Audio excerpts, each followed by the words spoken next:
Hello, my name is Marcus. I'm the compiler of a collection of therapy quotes entitled 1001 Windmills of the Mind, a collection of advanced self-help quotes taken from a software called the psychoanalytic or the psychoanalytic perspective, which I'll go, as I understand, is put to a subject of many as philosophical medicine and narrative medicine. In this shorter video, which we'll do today, it comes from a lady back in the 30s who was a medical doctor and gave lectures to her medical colleagues on her opinion about how developmental trauma, i.e. inner conflicts, can affect the body and lead to symptoms.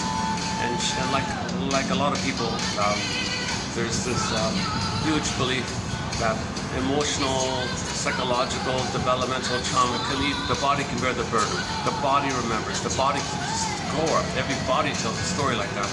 The body's so the flow and the wish and the conflict, and baby cried for love, mother said no, he's angry, turns it on himself, wishing and fear, baby's angry, as a cry for love turns to anger, as a hope for love, block turns it on himself. This is a psychological need for his development, to have an attachment with the mother, secure attachment style, called the rhythm of safety, and he can go to develop with the safety with the mother. But he has a need for the safety with the mother, to have that attachment. That's a basic developmental need. If that's blocked, he'll communicate his anger around it, but anger is a cry for love for it. It's not a separate, distinct thing. It's a cry for love, for the attachment. The mother still doesn't get it. To maintain that cry, which is turned into anger, but it's still a cry for love, it's got to go somewhere, so it goes in on himself. Too much stress.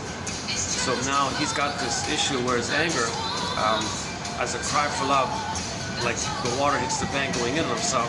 So it's a little abnormal to have all your energy and anger mode at yourself as a cry for love to the mother. It wasn't there, but that's your hope. So the body's gonna try to compromise here.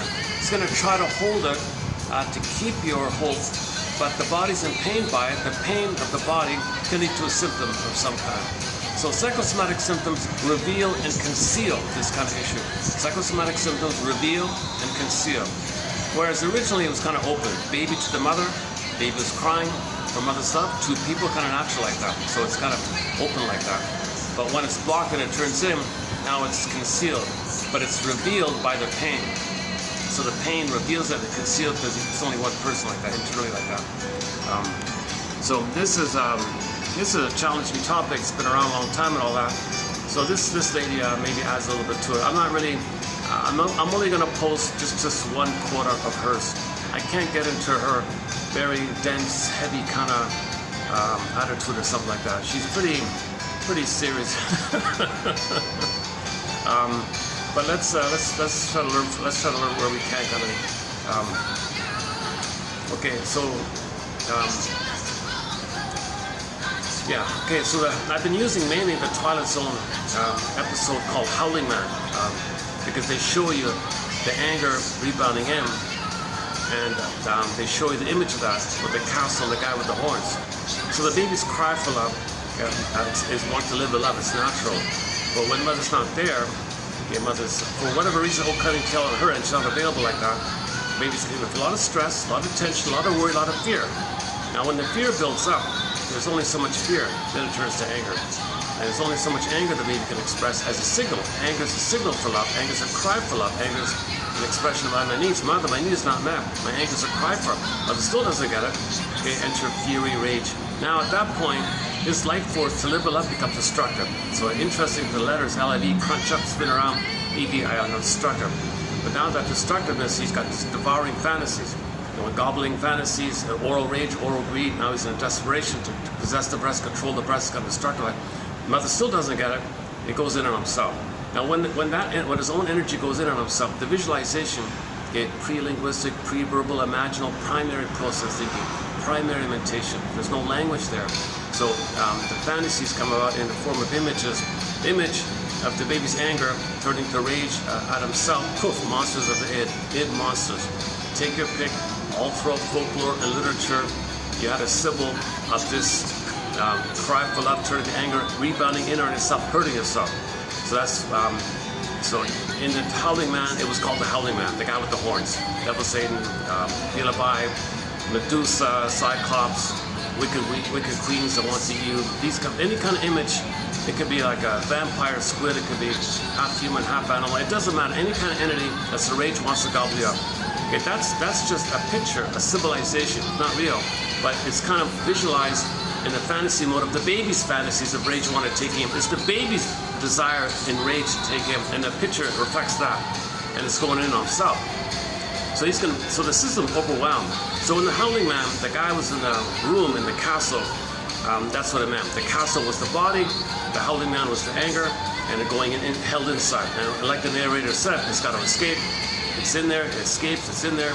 So psychosomatic symptom, it'll be dispersed into some kind of personality trait, personality structure, pattern, construct. So it could be narcissism or bullyism or cynicism or something. It's got to be dispersed. You can't hold it all in, so it might be dispersed. So the two things are going on. So this all a cry for love. When he's hurting himself, getting a symptom, it's still a cry for love. Psychosomatic symptoms are still a cry for love.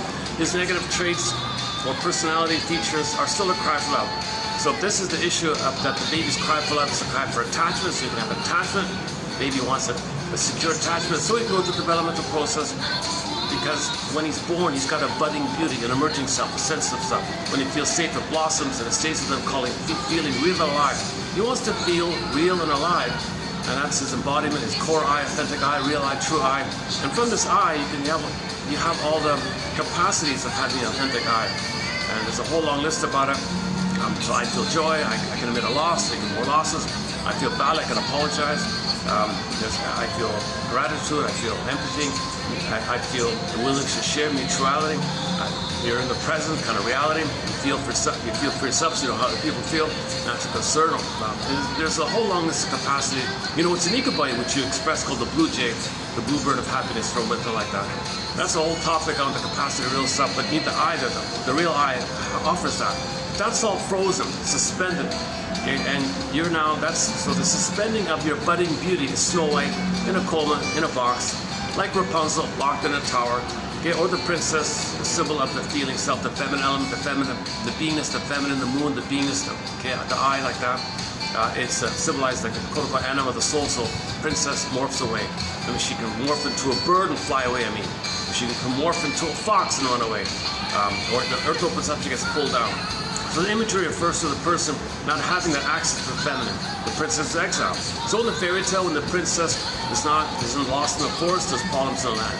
When the princess comes back, everything's okay. Likewise, when the feelings come back in the body, feel alive in the body, that person's going to be healthy like that. So this psychosomatic symptoms was very popular with a guy named Franz Alexander. He tried to really promote it, and then it kind of went quiet, I think. And then a guy named John E. Sarno, he made a big deal about it. And a lot of other people, Capex, and we've got a very good quote by Miss Capex here as well. But who's got, the thing is, to get out of this curse or something, you got to heal the trauma. So there's like the whole talking cure process involved to really bring to light some of this and feel some of this, and that's called the mourning process, working through process. Then you're okay, but we don't fully know exactly how that works, kind of thing. There's been some success and all that, and there's kind of a promise about it. A lot of people report about it. So a lot of people say they do feel like a new person. They feel healthier. John says after therapy, their body temperature cools and it's normal. People feel like refreshed, like a newborn. Like when that happens, they feel that's the rebirth motif, the virgin birth, the reborn again kind of. So they feel who they're meant to be. So you had a authentic self, but it was frozen, suspended.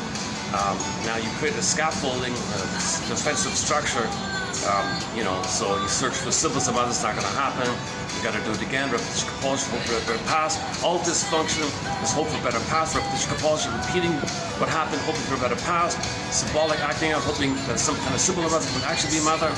You're just chasing to feel some fantasy of the past.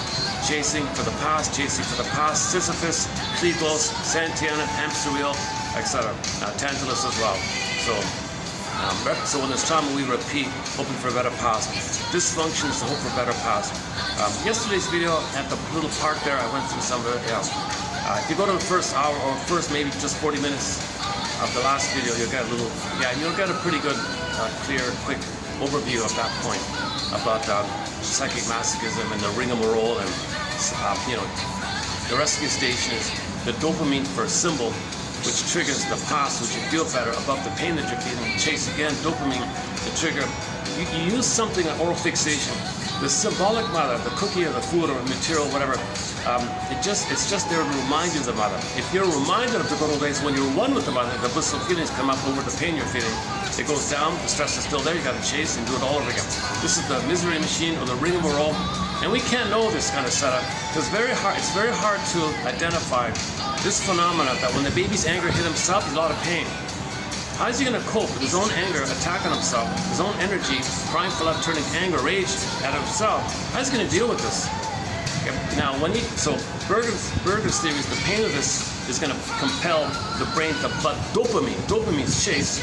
At first you got the stress and the survival of the top. Dopamine's chase. Now when you chase for someone or mother and trigger the good old days of when you were one with the mother and blip up the old happy chemicals of the good old days, like womb utopia, for example, Garda Vida Shavala Shagrala Nirvana Paradise, blissful union of mystical person, all the oxytocin and serotonin, it's going to get injected into the pain that caused it. So now this dynamic is called the pleasurization of the pain or the liberalization of the pain, called the pleasure and displeasure phenomena, principle, mechanism, dynamic. So the baby figured a way to not feel the pain because he made it pleasure. He pleasurized it. He made it pleasurable by searching for a symbol to trigger the mother, and that kind of got blended. It kind of got meshed up. We don't know exactly, but it got meshed up. He played a song by Pat Benatar, Hell is for Children, Loving the Pain and Saving the Eyes of Abused Child. Eyes of Abused Child. My first time to doing this little spot here, I'm bound, I got a feeling they're going to ask me to move or something, but everything's taken. My goodness, it's already 5 o'clock. Hold a second.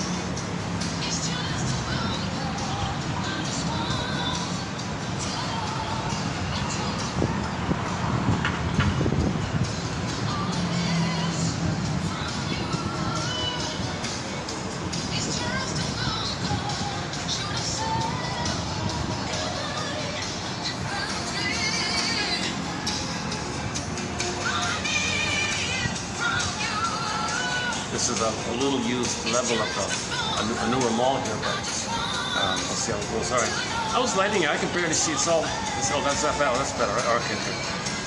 So this idea that when there's trauma, the set points are too high. So the feeling place, the beingness, like the love and the pleasure, oxytocin, serotonin for love, serotonin for pleasure, enjoyment, safety, love, pleasure, creativity. The good, all the good or human side of being from the authentic self, the real self, the true self, the hum. You feel the hum or the yam, energetic heart called the yam, the yam, the yam, the yam. So you're really humming, you feel comfortable with him. You don't feel empty, you don't feel depersonalization, and you feel alienated from yourself, you feel estranged from yourself, empty, hollow. You feel like you don't feel real and all that stuff called depersonalization. So that's kind of a sad thing like that. If your soul is frozen, you go, who am I, kind of thing. So that means like that.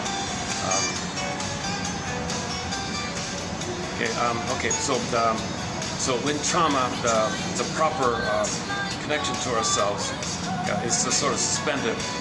That means the baby was scared of his mother, he was enraged at his mother. Now, in the meditation, he thinks he's fighting with his anger, which is a link to mother not being there. So he's got a monster of the id. His own anger is attacking himself. He's attacking himself. Now it's a jungle in there for him. Plus, he might have had trouble coming out of the canal. If there was a battle coming out of the canal, the whirlpool and banging up and gravity pushing down and mother tensing up and contractions, things, baby's in a real battle. Otto Rank says, geez, he's a hero in a way if he survives this kind of thing. I'm going to have a little respect for him. And you're going to remove the cord of placenta and betray him. So he feels like things are dangerous from the birth and the failure to attach to the mother, connect with the mother. So he's got a jungle mentality now. He mainly has a jungle mentality. It's just about survival. His needs for security to develop is all put on hold.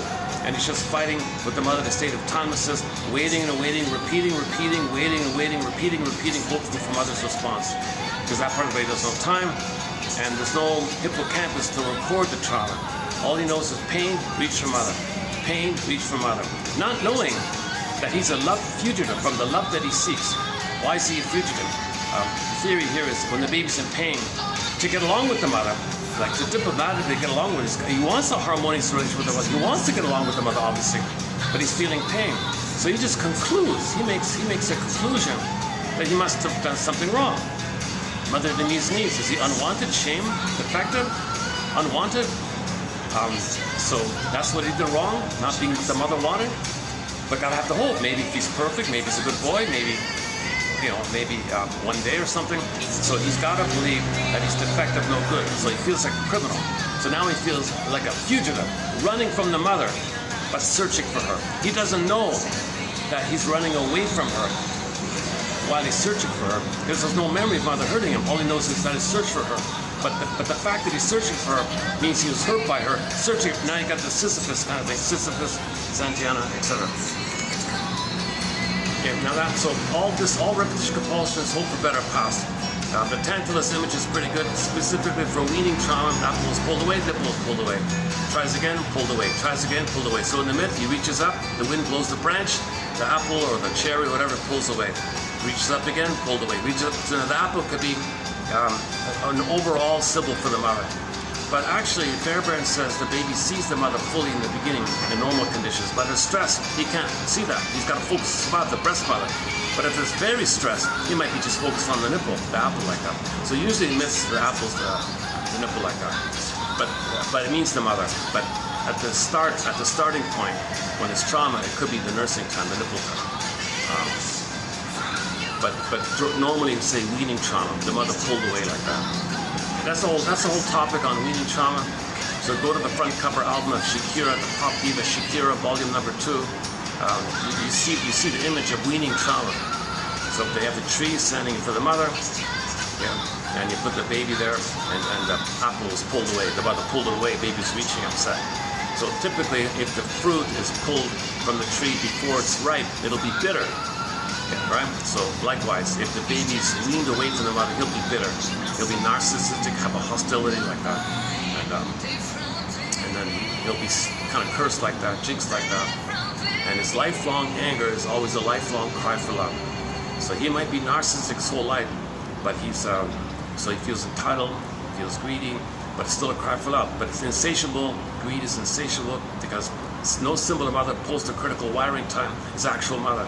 You can't undo what happened. You got to confess it happened, admit it happened, and give up all hope for a better childhood past. Give all hope for a better childhood past by admitting mother failed you, and then you can resume development like that. But if you're not aware of it, you're just going to feel entitled, greedy, repetition, compulsion. So people could be narcissists their whole life and never know it like that. Not just narcissists, it could be bully pattern, passive aggressive bully, and all other kind of personality pattern. So this mechanism is a little interesting. The baby's going to reach for a symbol of mother via associations, but not know it. So the id says the ego, hey ego, cover me. Don't let the person know that he's going to be searching for what I'm telling him to search for, puppet master, unconscious. We're searching for the cookie, money, material, fluid, alcohol, drink, gambling, promiscuity, negative attitude. Related is all the jungle attitudes, all the jungle mentality, my greed, your greed, either or thinking, jungle mentality thinking, entitlement, world owes me living, any kind of a jungle mentality. It's all about him. All that mentality associated with the activity, the addictive activity, or the pursuit of the items. So the instant ego, hey, come on cortex, come on ego, create some belief, create some flim-flammery, create some duplicity. Don't let him know that we think, don't let him know that he's in pain first of all. Okay, so if he's busy with the belief, that helps push down the pain. Not knowing the pain creates it, but at the same time, create some kind of red herring for the person. Okay, create a straw man. Better yet, create a red herring that leads to a straw man. Let him go after the straw man. When he gets tired, throw him a bone, and then throw him another red herring. Chase to another straw man, and then throw him a bone. Red herring, straw man, throw him a bone. Red herring, straw man, so got it? You got it, ego? He needs to know. He can't know the truth. He can't know that we're searching for mother and we're in pain. We're searching for mother. We're in pain, searching for mother. We got to be dopamine. We got to chase for the past, chase for the past. He can't know this. He doesn't have the ability to. His amygdala is too inflared. His hippocampus, the volume's too low, the cortex is too low. What little cortex there is, it's not enough for you to know what's happening. So in the meantime, we're protecting him. You got that ego? Need to know. He can't know this. You're helping him because he's in too much pain. He can't handle the pain. He can't handle the truth. So just throw him a red herring. Let him chase the red herring, some kind of belief. Take him off the scent, so to speak. Let him catch something, but let him catch a straw man. Let him be all excited about the straw man. And then when he's tired, throw him a bone, throw him 2 bones, intermittent reinforcement. Do it all over again. Throw him a half a bone, then throw him 3 bones, whatever. I don't know, he can never know this. He can never know this. Meanwhile, we're gonna do our thing and finally get mother's love in the past. We gotta get mother's love in the past. We're in pain, we gotta get mother's love in the past to get out of the pain if we get mother's love. But the unconscious, okay, so sidebar here. The unconscious has no conscious reasoning. There's no time there, there's no time. It wants actual mother, but no symbol is actual mother. It unknowingly searching for symbol in mother, hoping it can actually be real mother. What else is the person going to do? The baby would perish without a mother. It's got to search for a mother. You got to search for something. You got to search for some kind of mirage, dream of mother. So again, ego, you got it? Did you hear that? Don't let them interrupt it, because then it's too much for the person. So he'll go on with the belief. He'll create some mixing. Oh, it's on sale. Good enough. Good. The cookie's on sale. Just let him think that cookie's on sale. Or if the mother's parentifying the child, turning the child to mother her, mother might say, oh, mother's right, what's the big deal? I'm her mother, I can do what I want. Okay, fine, lie to yourself. Society bombards people with ready, handy-made rationalizations, excuses like that. So this is an interesting thing about how we lie to ourselves to protect the unconscious hope, to be dysfunctional. It's unreasonable. It's not reasonable to spend your life hoping to still get mother's love in the past through a cookie. It's not reasonable. But you say something on the surface, well, cookie's on sale. Well, that sounds reasonable. So rationalization is something you say that sounds rational, but it distracts you. It distracts you. It fools you to cover the real thing going on, that you're searching for cooking like that. Not just cookies, all the oral fixation. So on the topic of oral fixation, let's go to the Kim Mitchell. I'm not really a fan, but the musician Kim Mitchell has a music album called Oral Fixations. So it starts off with the mammaries, the long-hanging, bountiful teats, the mammaries, and that's the central stage kind of thing. And you see the characters in reference to them not being nursed and mothered. So they were underneath it, because the baby's underneath trying to nurse. They were never nursed. So they were looking for symbols. One guy was eating the junk food burgers. One lady was boozing. One lady was biting her fingers, anxiety. One was smoking or something. The promiscuous guy was staring and all that. And they all had the shakes. They were all pale shaking. They were showing you the addiction to it, because they were all in the shake mode. So that's the thing. They never had the real nursing. They were looking for symbols of it that were underneath it, and they were shaking. That's the oral fixations. So doing it again and again, being addicted, it's never going to translate to actually being properly loved back in the nursery time. But we can't know this. Need to know, right? We don't want to know this kind. So once again, it's the ego. Throw them another straw man argument. Throw them another red herring. Or throw them a belief. Throw them a philosophy. Well, that's really good. Create a philosophy that really puts them off the trail, puts them off the scent. Create a red herring philosophy. How's that? That'll really keep him busy. Let him spend his life with some philosophy or something. So this is the sort of the setup to protect the covert unconscious hope that we're hoping for mother's love in the past because we're in pain. We got to do this dysfunction. The unconscious wants to do dysfunction, because if it didn't, okay, the unconscious thinks the person would perish.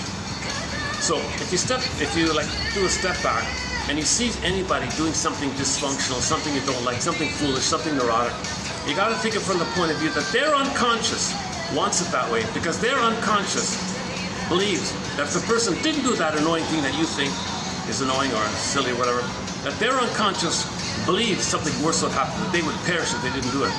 Now, the empathy here is that person doing this never updated their mental template, their psychic template, their personal construct, their psychic construct, their mental construct. They didn't update their internal working theater. They didn't update their memories, their circuits, schemata, internal working object relations theory, internal object relations theory, internal world, internal working model. They never updated it. They didn't update it. So they created it, frozen, suspended like that. Today's lady, oh, she calls it like today's quote, the lady I'm referring to, she calls it like a painful splinter or something. It's just there all the time. Just they never update, never pulled out the splinter. It's just something's there all the time. Not a great metaphor. But. Okay, so once again, the empathy idea is that it's very hard to update ourselves. So it's put a metaphor of update, meaning include your memories, include your life experiences, include new knowledge, include all your life experiences. Update. Come on, why are you still operating from emotionality and the beliefs you created originally on in the nursery? You're still keeping that. You got to update things. Time has passed. Experiences have passed. You read books. You went through life. You went to school and all that. You got to update. Why are you still doing the same old thing? They played the clip by Ginger Rogers from the film Lady in the Dark. She climbed the ladder to the top. She was in her 60s. She was a billionaire. And she said, oh my God, I'm at the top of the ladder. Like the joke says, she discovers it was on the wrong wall. She said, oh my God, my ladder was on the wrong wall. All that was a distraction. And what I was chasing for really was a childhood wish, hoping for a better past. I didn't know it. I avoided the right wall and I went on the wrong wall, which is a defensive wall. Her whole life is a defensive thing. It was addictive because she got her benefits, and it's called sublimation. So if you're feeling good in your misery, you kind of just leave it like that. So she was beautiful 60-year-old woman or something, but never married, couldn't love, couldn't trust, hated men even. She hated men. Why would she hate men, right? Ginger Rogers, someone like that, right? It's an interesting clip. So Lady in the Dark, yeah. Too bad about that film. I mean, originally that was a play, somebody said. It was very analytically minded. It was one of the best psychoanalytic scripts ever done. I can't find it. Gone, wiped out. And they made a film based on it, and 99%, the guy said, was taken away. All he had was that one little crumb, what Ginger Rogers said in the film. At the end of the film, she said, oh my God, Shrieker Man, you mean to tell me that my life's been governed by childhood wishes? Seriously? I'm a mature woman, but really, in fact, I've been driven by some childhood wish that all this money would somehow give me mother's love in the past. That's what I've been doing my whole life. What a sad, what a waste like that. Isn't it bittersweet? You go to the Twilight Zone episode called Up Late? No, sorry. Twilight Zone episode called One Life Furnished in Early Emotional Poverty. What's lighting here? This is pretty much. How to get the lighting here? It's all very. It's all very. I barely see. Oh, they're a little better. Okay. Oh. Sorry, I always had lighting issues with this. Let's try one more time. I gotta get the right kind of. Yeah. Okay.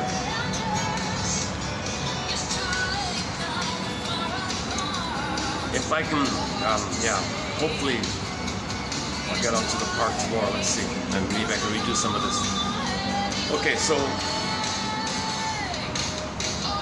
so we talked about memory reconsolidation theory, about belief updating your constructs, your model like that. So we create these imprints, these memories, these circuits, human connections to neural connections, interpersonally to interpsychic. This becomes like a childhood map. Okay, these imprints become like a blueprint or a map, and we follow it. So what are we doing with it? If we're following it, we're just recreating it, hoping for a better map. We got a faulty map. We were cursed, jinxed, wrestling, given the wrong cards, improperly loved, created a painful map. Repeat, hoping for a better past. Repeat, hoping for a better path. Chase to get happy chemicals. You're addicted. So that's the ATM. So when you search for something, the something is symbolic mother. Now, Alvin and Paul don't refer to the something you're chasing as a symbolic mother. They call it an ersatz self-option, which functions as an ATM, an addictive trigger mechanism to trigger the good old days, to whip up the oxytocin and serotonin above the pain you're feeling. It goes down, chase to build up, chase to build up. Okay, again, Sisyphus in ancient Greece is called kliglos, minus repetition, do it again and again. Without consciousness, you can spend your whole life doing this thing. And that's why we're plundering a planet for a quick buck.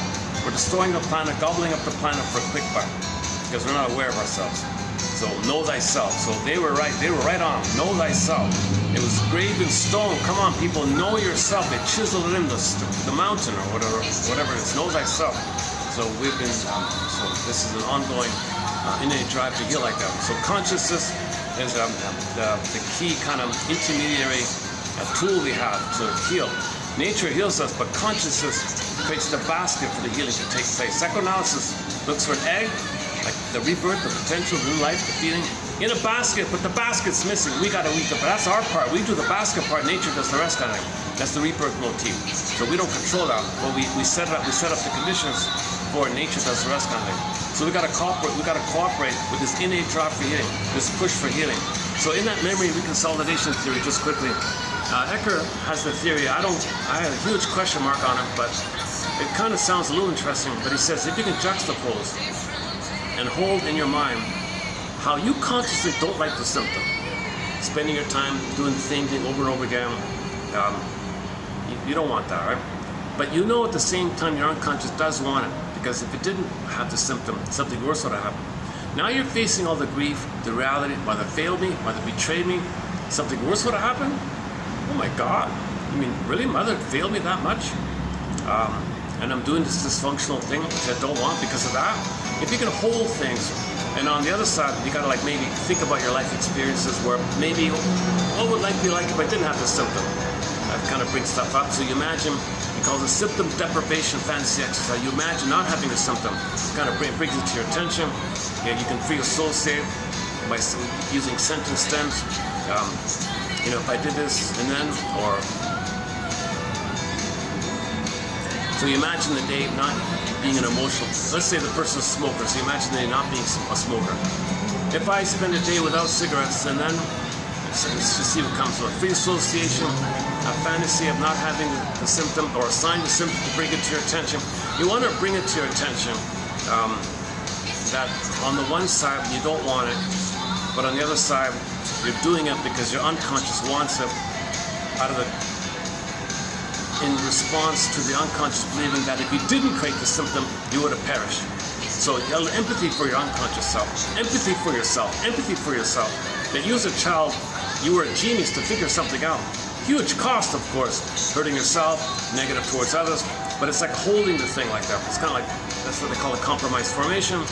And in the symptom, Capex's metaphor for the symptom issue is water converts to ice. So your feelings flow, turns to rage, fiery, but still flowing, hits an organ, the organ hardens or something, you get a symptom, the pain, so water to ice, idea.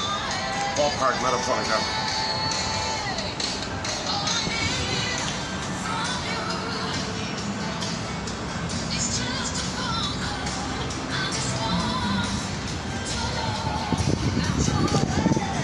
I think the guard left me alone. He walked by me and decided to leave me alone. It's gonna get noisy around here soon. Can you hear me with the wind? Oh, we got a wind here, good. Okay, in that case, let me just read the quote here. What's that? Let's check the time. Yeah, it's 5 o'clock, okay. Okay, let's do this quote here.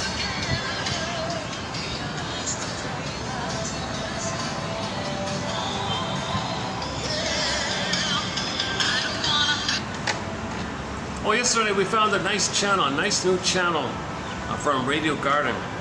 Great channel. They play mostly Baroque music. It's very nice, nice music. So maybe we'll wrap up with that channel from the second largest city in the Republic of Congo, the second largest city. So Radio Garden's a great channel. You got a world map with all these dots on it. Move your little circle cursor over a dot, and you'll hear the radio from that place. Kind of thing. Okay, let's quickly do these ones here. So this is from 1930 something. The book was published in 33, but they're a compilation of articles that she gave throughout her life. So I'm imagining it stretches from the 20s and the 30s kind of thing. Okay, so she starts off with some kind of an ad. It was some kind of advertisement for some you know, soap company or something. So this, so she says that her client, so the author here says that she's telling the audience here, dear audience, Fellow doctors, let me tell you a story about one of my clients. One of my clients compared herself with a cartoon, with an advertisement cartoon. And in the cartoon, there was a baby. He was taking a bath and all this. And the bar of soap he was using fell over on the floor like that. And he was like standing up, reaching over for it, desperately trying to grab it. And he's like really struggling to grab the soap. And the caption for the cartoon was, "He won't be happy till he gets it. He won't be happy till he gets it." So they're trying to say how great the soap is or something. The baby will on. It's so appealing, right? He's gonna go. He wants to clean himself. He won't be happy till he gets it. It's a little, very effective little advertisement. So whichever advertising company came up with that one, that's not a bad one. He won't be happy till he gets it. And you see the baby reaching for the soap. So mothers, oh yeah, oh, they want things clean, right? Okay, but this idea that the baby won't be happy till he gets it. Use that line. Put that on hold for a second. Okay. Yeah. Why? Because this slogan kind of describes the neurotic situation. It kind of describes we won't be happy until we get mother's love. We won't be happy until we get mother's love. So we're dysfunctional, waiting and waiting, and it won't be happy until we get mother's love. Now I'm assuming the baby couldn't reach the soap. Maybe he was struggling like that. Maybe it's out of his reach or something. So it's always out of reach. But we won't be happy until we get it. Just like the baby won't be happy until he gets the soap. Kind of.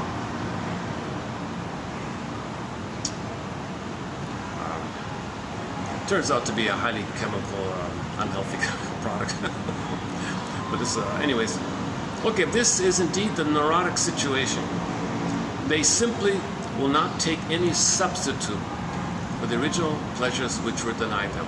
Oh, so the baby wanted specifically that soap, I see. So we don't accept something else. So you get something, no, not it. Think about the Don Juan, he meets a lady, no, not it, next, no, not it, next, no, he wants mother, but he can't have mother, but wants mother, impossible. He needs mother, but he can't, but he's got to search, next, so he's in this dilemma like this. So you won't be happy till he gets it, but he can't have it. But that's what he thinks. That's how he can only be happy. If he's a baby getting mother, but he's not a baby, but he's searching for mother, it's never going to happen. Hence the phrase neurotic. He's neurotic. Okay, so these cravings continue unchanged. Time, it's timeless. Remember, the unconscious doesn't know time is timeless. Time doesn't change, it's timeless. Okay, when we're talking about neurosis, it can go on forever, like it's timeless, infinite, right? So a reflection of the timelessness are ideas of immortality. Any kind of idea about living forever, immortality, it's like an expression of the timelessness here, like that. It's also a defense against. If you were to admit the trauma, you face time. So if you don't want to face time, that means you got to admit the trauma. Oh, create fantasies of immortality. Like another topic recently discussed. Okay, so they. Time doesn't alter these cravings. They don't mature, and experience seems unable to touch them. Yeah. So you can have 20 lifetimes eating cookies. It doesn't touch you. It doesn't translate to you thinking maybe you got mother's love in the past. You only want the actual mother, right?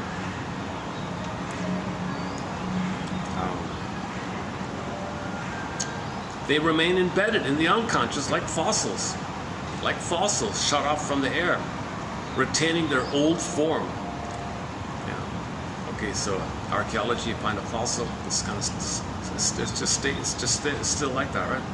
The early infantile wishes and fears, which were originally repressed, remain like that forever, kind of like splinters, and the otherwise developing and maturing character. Okay, and just as these infantile wishes, though unconscious, are still dynamic, so also are the fears, the wish and the fear. That's a shortcut, the wish and the fear, the conflict, right? You want, you're afraid, but you need, you don't reach, but you need, there's the wish and the fear like that.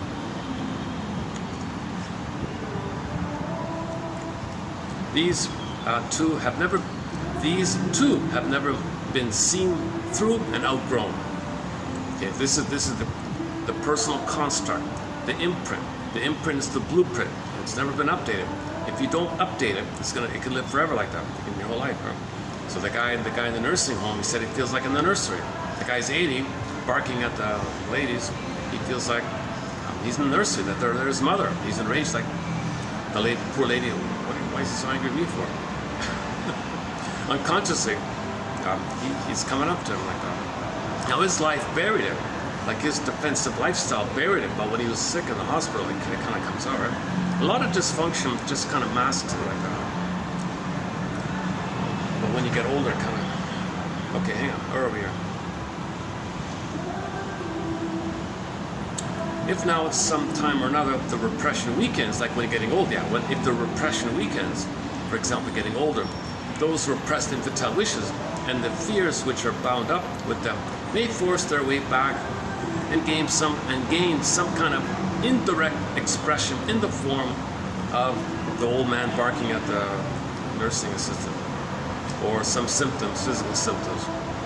And these symptoms and behavior will therefore be about infantile preoccupations in some sense, either representing a gratification of the wishes. Okay, so the old man barking at the lady maybe feels gratified, like it's getting her attention or something, or fear, or when fear or remorse prevail in the conflict, a denial or punishment or restitution, or a combination of all of these. Similarly, the fears which conflict with the wish for satisfaction will also be infantile. The fears which conflict with the wish for satisfaction will also be infantile. So if the old man in the nursing home wants to be nursed, he can't, but that's his wish, but it's an infantile wish. If the original disassociation, okay, here's the idea that the person is hypnotized. In trauma, you're put in a trance, hypnosis, spaced out, but it's suspended, and it's like that, and it's carrying you like that. This is called disassociation, depersonalization, derealization to some degree or another. The trances people live, he says. So it's supposed to not like an induction. Whether hurt you, go through life in this mode. You're hypnotized. It's like the trances people live, one guy called it. Okay, hang in there. The heavy part's coming up here, which I'm not really fully clear on, but I want to give it a try here. Where are we here? This thing, the thing keeps scrolling up and down on me here. It doesn't sit still. Oh, if the original disassociation happened in infancy, and the disassociated wishes and fears have remained marking time, frozen in time, in a state of repression ever since, then we should naturally expect any symptoms which these repressed wishes and fears ultimately succeed in producing still to be about infantile preoccupations, no matter what the actual present day age of the person may happen to be. So he could be 90, that's still the infantile issue. All right, the hate he's feeling, the old man in the nursing home barking at the nurse, the hate he feels originally sprang from his desperation, his SOS from other stuff. It began as the reaction to an intolerable situation, a frustrated longing, and so it does not seem to be so fundamental as the original longing itself. It began as the reaction to an intolerable situation, a frustrated longing, and so it doesn't seem to be so fundamental as the original. Okay, you don't really see the longing. Yeah, okay. So the man barking at the nurse in the senior's home, he doesn't see or recognize the longing for the breast, the mother. He just sees the anger. It is true that once the two of them have become entangled and have set up the internal contradiction that makes satisfaction impossible, it may be an extremely difficult task to separate them enough for desire even to get satisfaction. Okay, so can he even identify that under his anger that he originally was yearning for love? Can he even get there? Can he even unravel that? Can he even like parse it out kind of thing? Because the cry for love, the longing called constant craving, constant striving, attachment, hunger, attachment, striving, love, craving, love, hunger, affect, hunger, emotional mother, hunger like that, love, hunger like that. Now, okay, build up all the anger. If he's been in anger mode his whole life, he probably forgets about what caused it. But the anger is just the outcome. It's just the final signal from this. It's just the final expression of it. Anger is the final expression of the cry for love. But maybe he's been so much in anger mode, he doesn't really peel it back or something. So it's still just one river. There's no separate lines, love and hate. The love just turns to hate, but it comes from the love line. It's still, hate is from the love line. Like, it's not a separate system like that.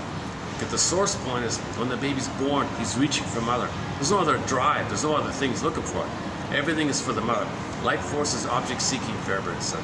All the baby's striving, love, hunger, attachment, striving is for the mother. There's no other like push for something. Everything's to reach like that. Now that reaching, block, fear, tension, scared, all that, and then it's enraged. So it's still the same kind of thing.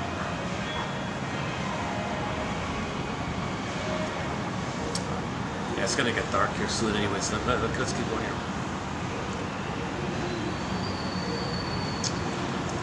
Okay, the hate sprang originally from desperation. So he's crying, he's fear. So the hate, see, first there's fear and desperation, right? SOS, then all the hate's like that. So the baby wants, reaches, stress, tension, worry, maybe a shame, something wrong, confused, maybe, upset. No, upset's the last one. First he's gonna be afraid. Mother, are you not there for me? You can abandon me or something?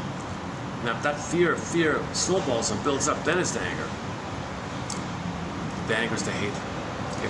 And the fear and the rage. And the image is the character anger from the inside out film, where the flames pop up.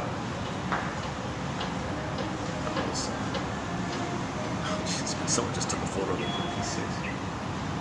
Oh my goodness. Are they going to complain or something? So the security camera's right there, and the guard already passed by. So that's the. I mean, wait for this drama to pass me by here. Maybe okay. Let's see if this will read out here. Let's see.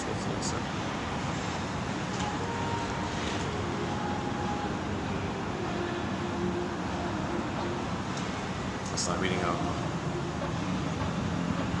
That's not up again. I don't know what it is. Sometimes it reads out. Sometimes it doesn't. So.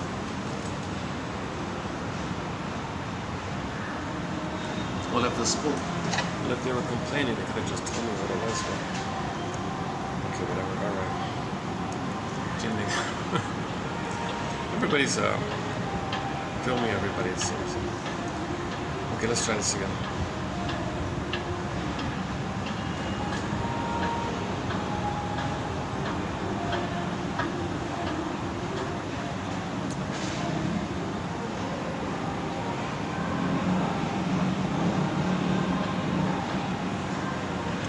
Sometimes if I change the voice pack, male, female, then it works. Just try it.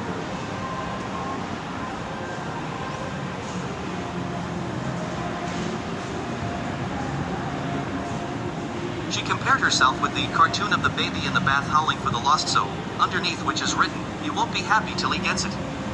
This is indeed the neurotic situation. They simply will not take any substitute for the original pleasures which were denied them. Their primitive instinctive cravings continue unchanged. Time does not alter them, they do not mature, and experience seems unable to touch them. They remain embedded in the unconscious like fossils, shut off from the air, retaining their old form. The early infantile wishes and fears which were originally repressed remain infantile ever after, like splinters in the otherwise developing and maturing character. And just as these infantile wishes, though unconscious, are still dynamic, so also are the infantile fears. These, too, have never been seen through and outgrown. If now at some time or other the repression weakens, those repressed infantile wishes, and the fears which are bound up with them, may force their way back and gain some kind of indirect expression in the form of symptoms, and these symptoms will therefore be about infantile preoccupations in some sense, either representing a gratification of wishes or, when fear or remorse prevail in the conflict, a denial, or a punishment, or a restitution, or a combination of all these. Similarly, the fears which conflict with the wish for satisfaction will also be infantile. If the original dissociation happened in infancy and the dissociated wishes and terrors have remained marking time in a state of repression ever since, then we should naturally expect any symptoms which these repressed wishes and terrors ultimately succeed in producing still to be about infantile preoccupations, no matter what the actual present-day age of the patient may happen to be. The hate sprang originally from desperation. It began as the reaction to an intolerable situation of frustrated longing, and so it does not seem to be so fundamental as the original longing itself. It is true that once the two have become entangled and have set up the internal contradiction which makes satisfaction impossible, it may be an extremely difficult task to separate them enough for desire ever to get satisfaction. The neurotic might be compared to some starving animal which, owing to its hunger, has become ferocious. When food is at last offered, it feels impelled to devour not only the meat but the person who offers it also, mistaking him perhaps for someone who formerly withheld food from it and imagining that it cannot otherwise satisfy its hunger. But this animal does not dare to carry out its wish because it reads the outside world in terms of its own impulses and so believes that this person who is offering the meat is as ferocious as itself. It expects to be attacked, or turns against the meat itself. So it rejects all food and only grows more hungry and more ferocious. This vicious circle is based on a mistake. Whatever may have been true in the past, it is an error to suppose now that it cannot eat without destroying those who feed it, or that they will respond to demonstrations of ravenousness with attack, or that the meat they offer is bad. In time the animal may be sufficiently reassured to be persuaded to taste a morsel of food, and if no harm comes of this experiment it will soon be eating its fill. With the appeasement of hunger the ferocity will abate, and the hatred of those who offer meat will be replaced by the love which satisfaction engenders. This breaking of the vicious circle is how neurosis is cured, but the cure is not a simple matter and the obstacles may perhaps be illustrated by continuing our parable of the hungry and ferocious animal, even though the picture we shall draw of it is not true of any animal that ever was actually seen. Our difficulty would be represented by saying that the animal does not any longer want meat, nor anything which it can now have, or even could have had in the real world. It has a craving, born of long fasting and dreaming, for impossible meals. Moreover, it is full of moral scruples about eating, which it regards as disgusting, and it is ashamed to live by food like other beasts. It regards offers of meat as temptations and insults. And finally it has learned to take a pleasure in starvation and also believes that by refusing food it can prevent everyone else from eating, and this gives it a bitter pleasure which may compare in intensity even with the pleasure of satisfying its own hunger. You see that it is not so easy to persuade our perverted animal to try food. The meaning of psychogenic illnesses arising out of the conflict between pleasure craving and fear and rage, repressed early in life. A curious mixture of memories of real early experiences interwoven closely with primitive fantasies which have given these experiences their terrific significance to the child. Incidents, not necessarily remarkable in themselves, may be interpreted fantastically by the child in terms of its own wishes, intentions, and deeds. Being held up to be kissed by an old grandmother may have meant to the child a meeting with Red Riding Hood's wolf. 3 of my patients remember having been terrified of being kissed by old grandmothers, believing they meant to bite or devour them. A real death may have seemed to it to be the magical outcome of its own hostile wishes. The administration of an enema may have appeared as a dangerous attack. A careless joke may have been believed in dead earnest. It is often difficult, in this tangle of fact and fantasy, to sort out what was real and what was supplied by the child's imagination, and much of what appears to the patients as memory must be viewed with caution, but this does not make any very material difference to the importance of what they are telling, since for them, as children, fantasies may have been just as capable of setting up intolerable tension as real experiences, and it was how things seemed to them, rather than how they really were, that mattered. The danger from which the neurotic seeks to escape by way of his illness. K. Stephen TQ 3235. Get the context, you kind of got to keep the context in mind here. So she's a medical doctor. She's a medical doctor speaking to an audience. It wasn't really originally meant to be written down as a book or something.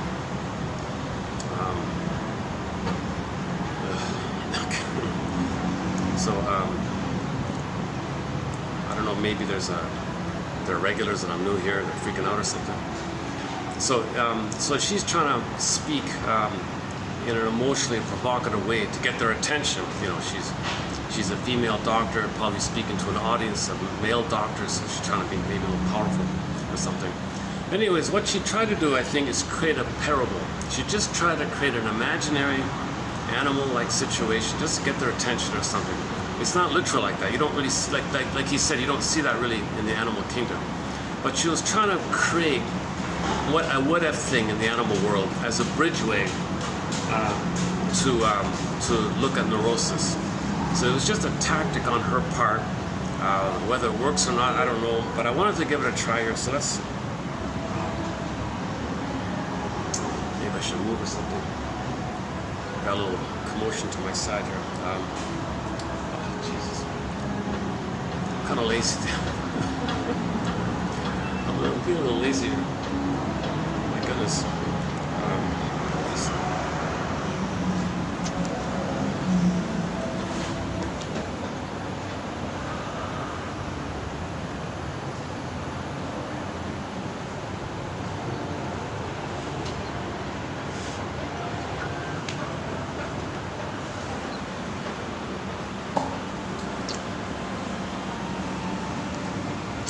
They don't want to tell me what's their concern. It must be something unrelated to me. Okay. So where are we here?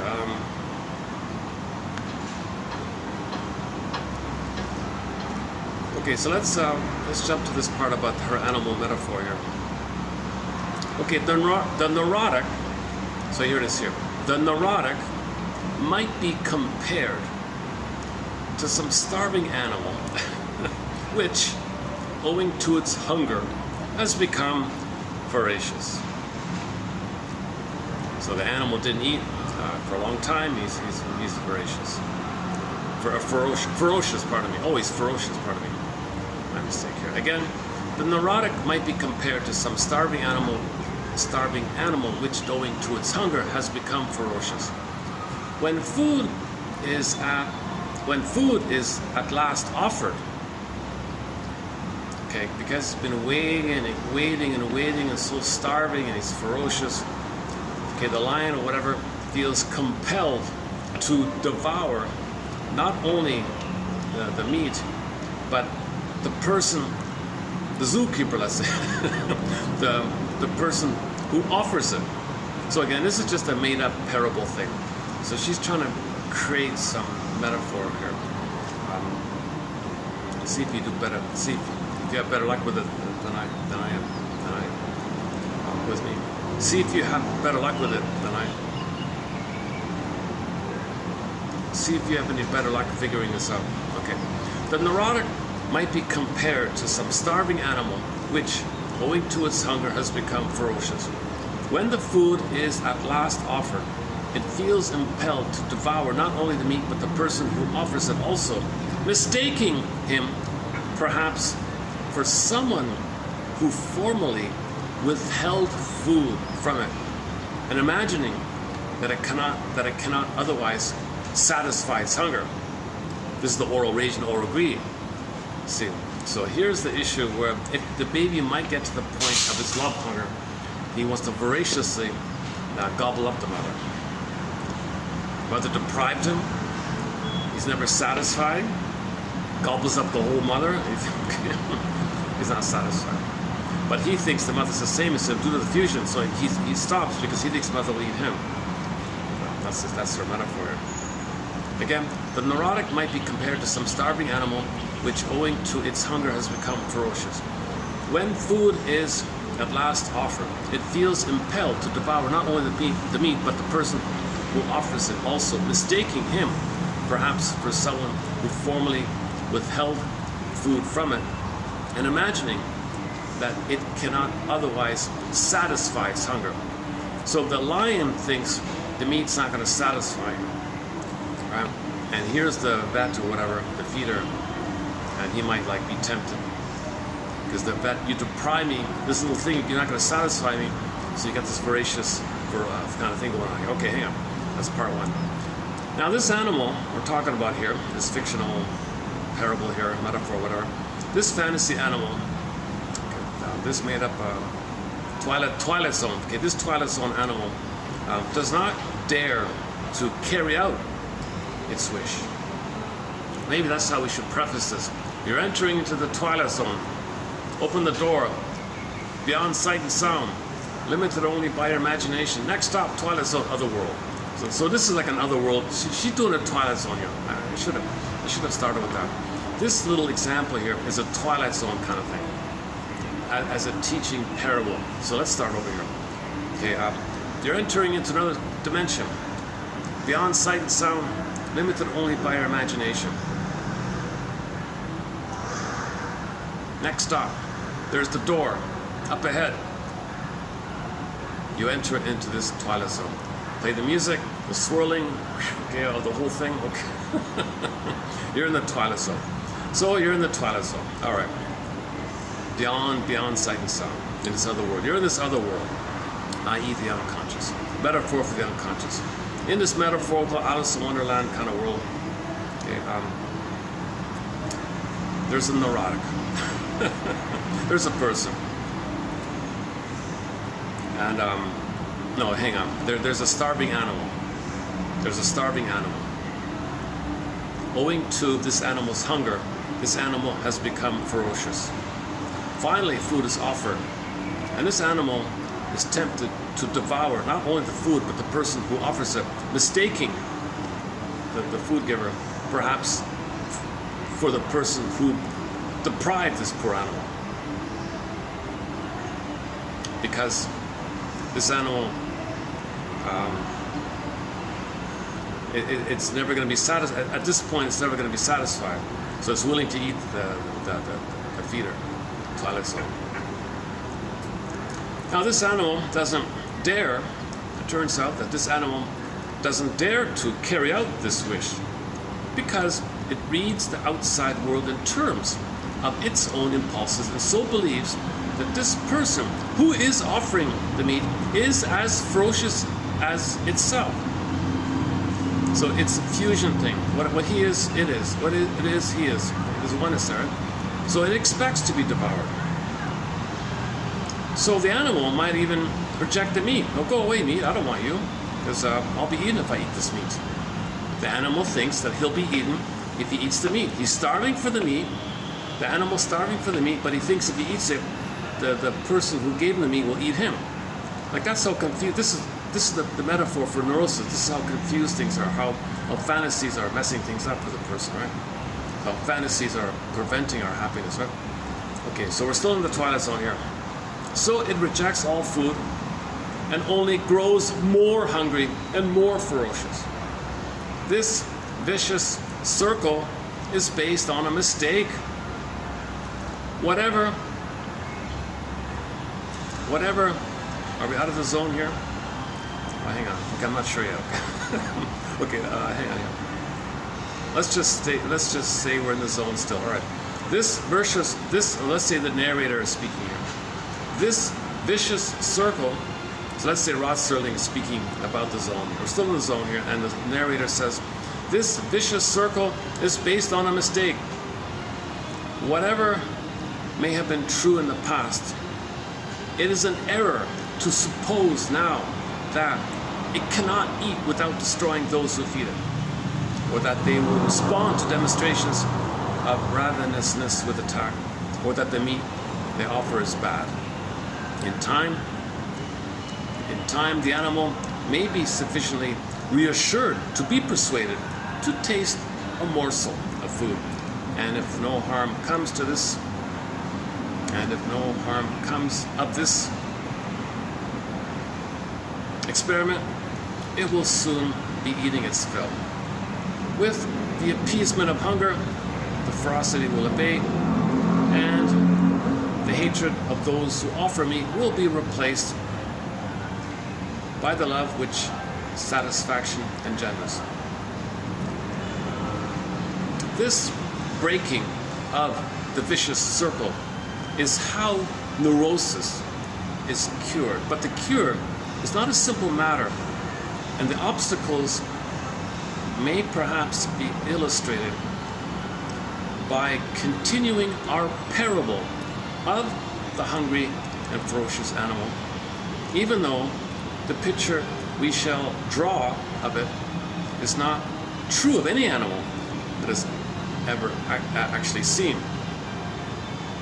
Our difficulty would be represented by saying, our difficulty would be represented by saying,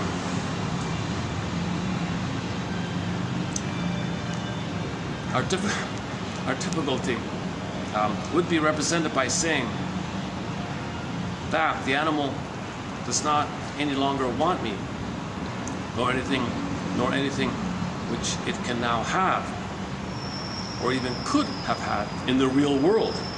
It has a craving, born of long fasting and dreaming for impossible meals. Yeah, that's illusion. Yeah, okay. So, impossible meals, right? So this is like the sidebar. This is kind of like the guy standing outside the candy store. He's got money in his pocket.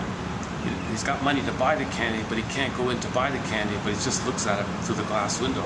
He can't go in. He's got the means to, but he won't go in. It's just something's blocking him. Moreover, it is full of scruples about eating, which it regards as unappealing. Now it's sour grapes maybe, and it is ashamed to live by food and be like other people? No. Okay. It regards offers of meat as an insult, even a temptation. Oh my God. So he's developed a certain pride in his rejection, I think. And finally, maybe the anorexics like that. And finally, it has turned to take a pleasure in starvation, and also believes that by refusing food, it can prevent everyone else from eating. Oh wow, okay, there's your... Wow, that's like, okay, that's magical thinking, that kind of thing. And this gives it a bitter pleasure which may compare in intensity even with the pleasure of satisfying its own hunger. Okay, maybe there's a fire. Oh, I can live without food, but you can't, so maybe there's a revenge attitude here.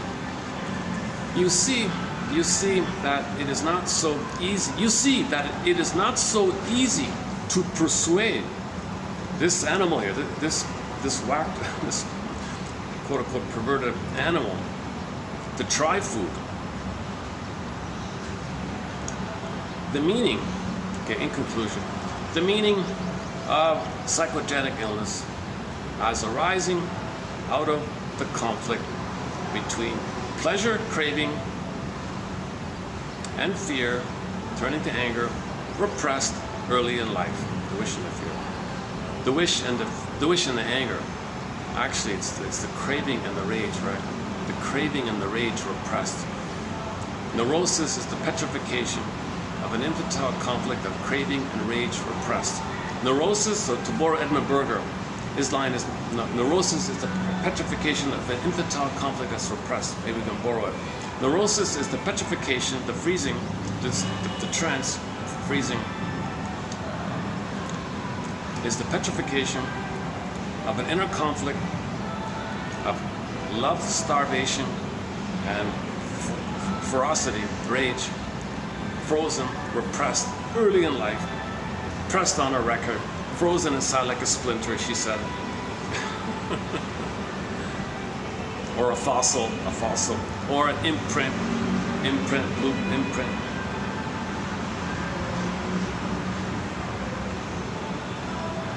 It's not really fully complete, it's just like a glimmer of it. Now, the article has lengthy examples, so I don't have to do the space limitations, but if somebody's interested, they can look it up, I guess. The name is the last name is Stefan.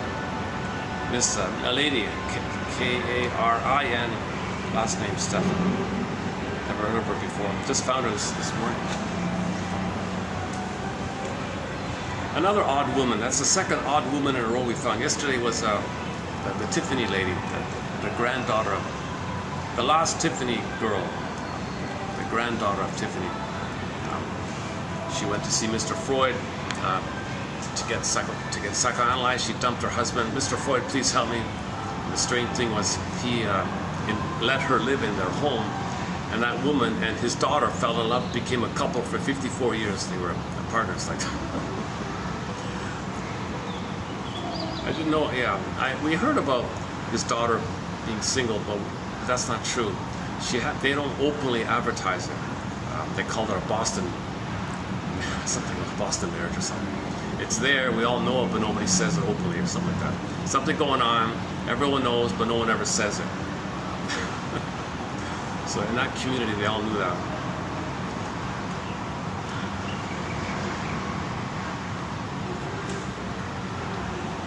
Yeah, maybe the daughter thought, maybe Freud's daughter thought, she's a multi-billionaire. So all that money is symbolic mother. So for her, she's mother. And for her, the daughter fused with the father, but he's fused with the mother. So maybe there's like a, but it is a father, but she's a, so maybe she thinks he's getting both mother and father. And maybe the daughter thinks this wealthy woman is the grandmother or something. I don't know. I'm not sure how that works. We don't have a thread on this topic. Maybe in the future we'll see if we can tackle it. We don't have a thread on the LGB area. That's it. I'm not a forensic psychiatrist. I'm not a biologist about prenatal hormones, things like that, identification with the neurocircuits, how that works, and how that there could be an interruption in the hormonal production if there's trauma in the uterus. Janov thinks if there's trauma in the womb, that the hormonal system might get affected or something. Again, I'm not a doctor, I don't know about that. Disclaimer, disclaimer, disclaimer, I'm not a doctor, I'm not a shrink, never been analyzed. Played Joni Mitchell's song, This Flight Tonight, made popular by Dan McCafferty. I'd be on this flight tonight and do a full analysis and get to know myself more fully and update myself too. Let's see if I can get the female voice to read out. Let's see, let's try it again. So it begins with, she compared herself to, so, and that's and we've got a second part, so that's part A. We got a part 2 here. Let's just do the part 1. Okay, she compared herself with the, let's see.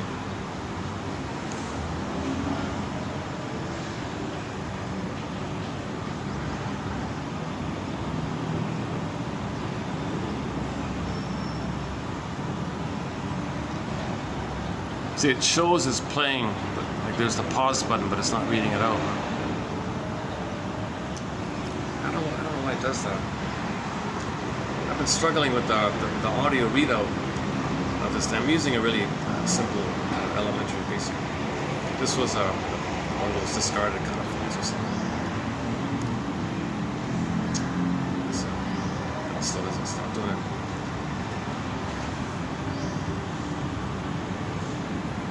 Go back to the male. What if I go back to the male voice? Does that make a difference?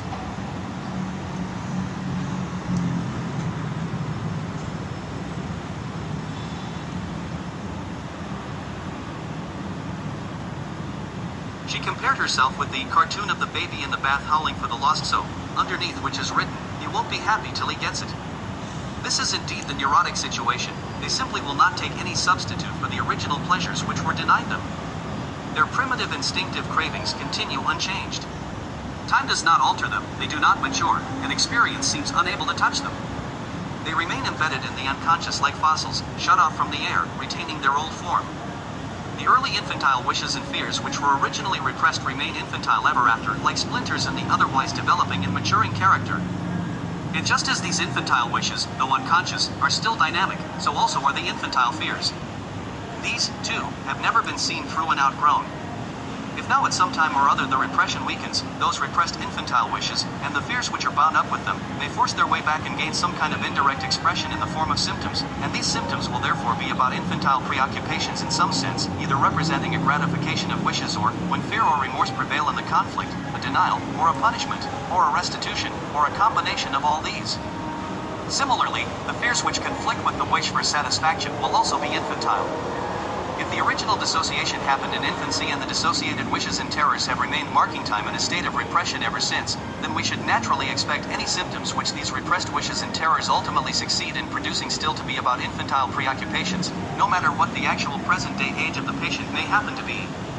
The hate sprang originally from desperation. It began as the reaction to an intolerable situation of frustrated longing, and so it does not seem to be so fundamental as the original longing itself. It is true that once the two have become entangled and have set up the internal contradiction which makes satisfaction impossible, it may be an extremely difficult task to separate them enough for desire ever to get satisfaction. The neurotic might be compared to some starving animal which, owing to its hunger, has become ferocious. When food is at last offered, it feels impelled to devour not only the meat but the person who offers it also, mistaking him perhaps for someone who formerly withheld food from it and imagining that it cannot otherwise satisfy its hunger.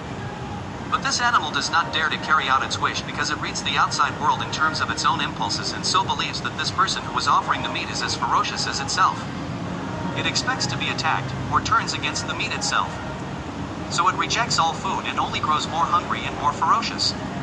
This vicious circle is based on a mistake. Whatever may have been true in the past, it is an error to suppose now that it cannot eat without destroying those who feed it, or that they will respond to demonstrations of ravenousness with attack, or that the meat they offer is bad. In time, the animal may be sufficiently reassured to be persuaded to taste a morsel of food, and if no harm comes of this experiment, it will soon be eating its fill. With the appeasement of hunger, the ferocity will abate, and the hatred of those who offer meat will be replaced by the love which satisfaction engenders.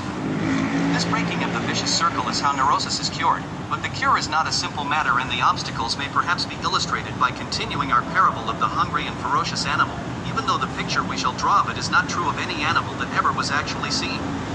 Our difficulty would be represented by saying that the animal does not any longer want meat, nor anything which it can now have, or even could have had in the real world. It has a craving, born of long fasting and dreaming, for impossible meals. Moreover, it is full of moral scruples about eating, which it regards as disgusting, and it is ashamed to live by food like other beasts. It regards offers of meat as temptations and insults. And finally, it has learned to take a pleasure in starvation and also believes that by refusing food it can prevent everyone else from eating, and this gives it a bitter pleasure which may compare in intensity even with the pleasure of satisfying its own hunger. You see that it is not so easy to persuade our perverted animal to try food. The meaning of psychogenic illness is arising out of the conflict between pleasure craving and fear and rage, repressed early in life. A curious mixture of memories of real early experiences interwoven closely with... That's the second one.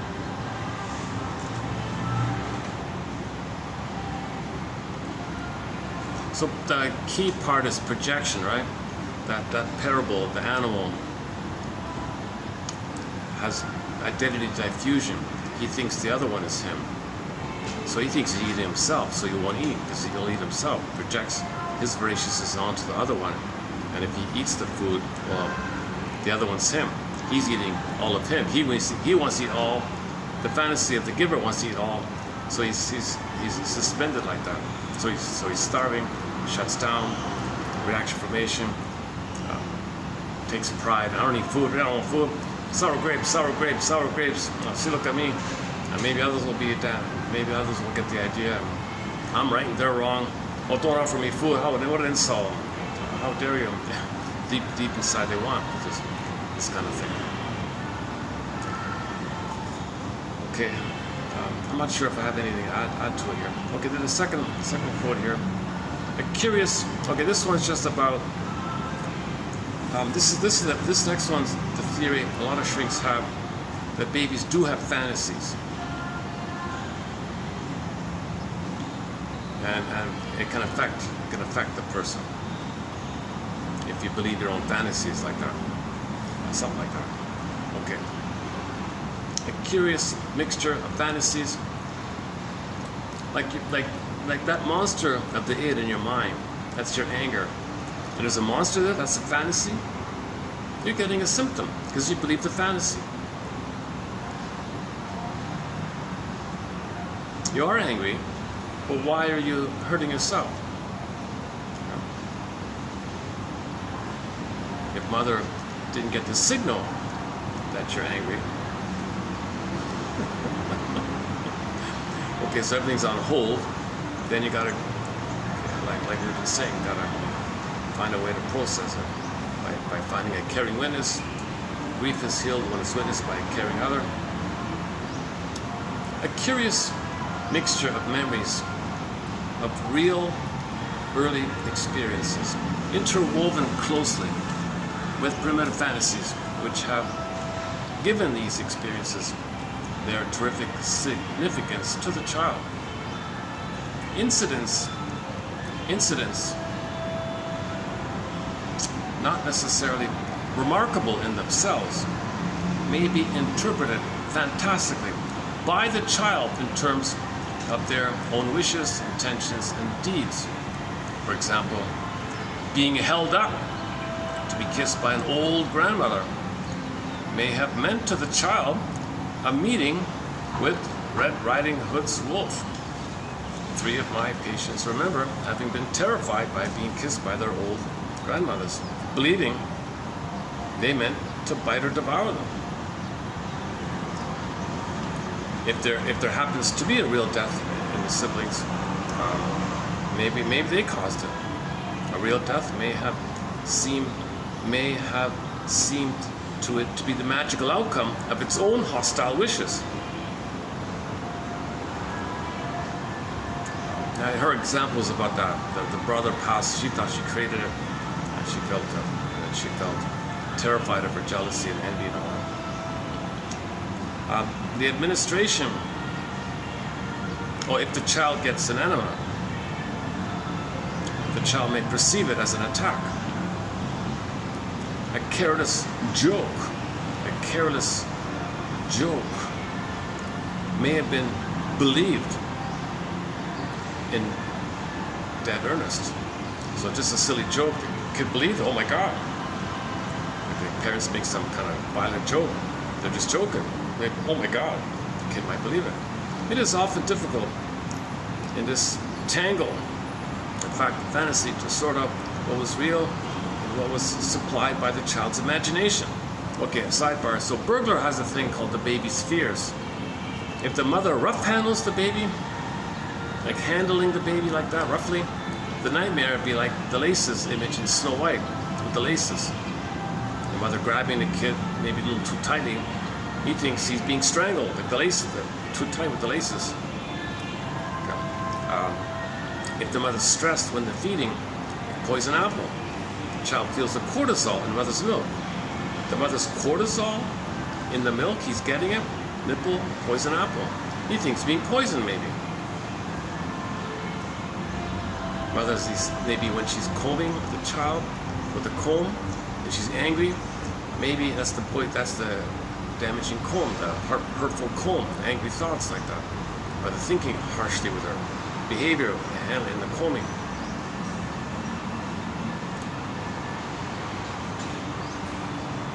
So, in the Snow White, what were the 3 ones? Eats the heart. Oh, that's different. That just means the mother wants to crush the child's autonomy out of her envy, right? Yeah, so the child might have a fantasy that the mother wants to eat them, right? That means the child might have that. But the mother just wants to eat the heart, meaning rob the child of his individuality, because the mother is too busy using the child to provide her needs.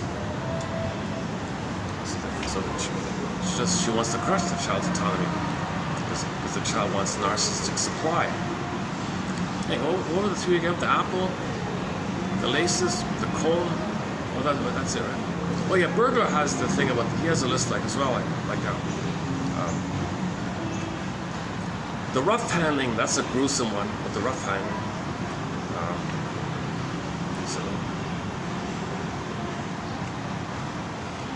If the feeding's erratic, like not following a schedule, so he's not hungry, but schedule says feed him, he's being stuffed, he's being like forced, he's gonna be like drowned or something. He might have these fantasies, mother's drowning me or something, or mother presses the breast on them, might be suffocating. If the baby's hungry and the mother doesn't feed because of the follow the schedule, he's being drained. Mother's draining him, depleting him. So whatever's happening, it may be like minor, but the baby might elaborate on it immensely and have these fantasies going on like that. He's terrified. You remember this because when you're scared, you remember. It's an emotional learning. It's a deep imprint like that. So later on, people are grappling with this kind of.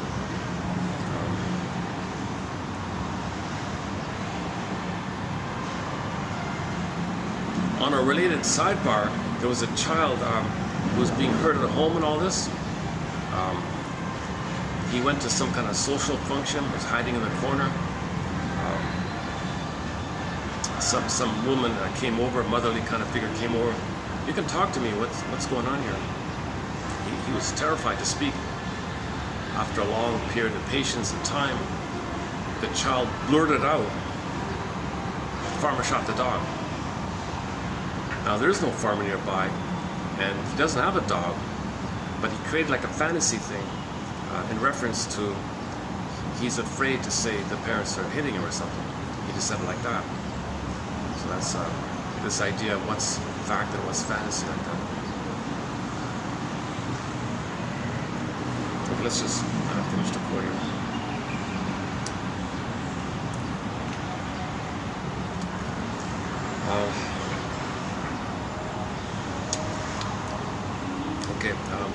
Much of what appears to the patients as memory must be viewed with caution, but this does not make any difference really to the importance of what they're saying.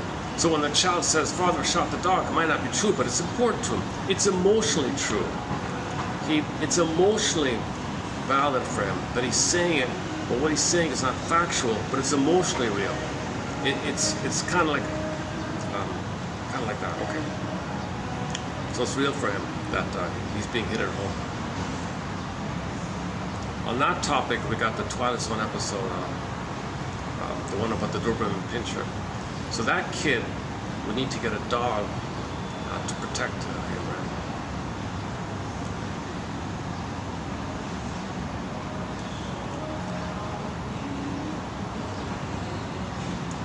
Much of what appears to the patients as memory must be viewed with caution, but this does not make any material difference to the importance. Importance. You got to think about it in terms of importance, meaning and importance, from an emotional point of view of what they're saying. Since for them, as children, fantasies may have been just as capable of setting up an intolerable tension as real experiences. Oh yeah, she gave the example of I didn't know this, but apparently it was some kind of religious, some family was a member of some religious cult thing or something, and the minister guy, whatever, I don't know, one of those characters, did some kind of gesture on the kid.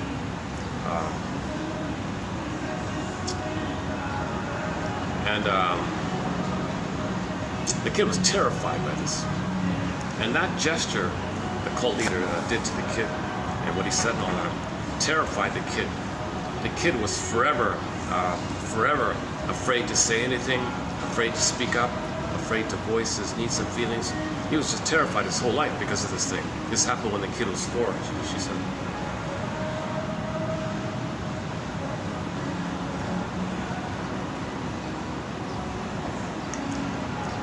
Fantasies may have been just as capable of setting up intolerable tension as real experiences.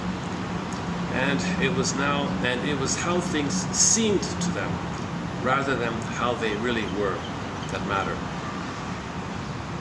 Okay, in conclusion, we're talking about the danger from which the neurotic seeks to escape by way of his fill in the blank, whatever, his symptom or illness or personality. The danger from which the neurotic seeks to escape by way of his symptom. Yeah, so the unconscious creates a symptom to escape from something worse. Yeah, the danger from which neurotic seeks to escape. So the child doesn't want to die. He creates a symptom to prevent it from dying. He's got this symptom, neurotic symptom, dysfunctional symptom, believes the fantasies. So he's got something neurotic going on, in or out, to prevent something worse from happening. All right, let's leave it there. I'm not going to post more from this author. This lady's too intense.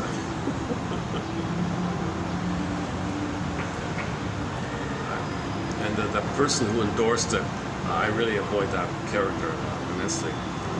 So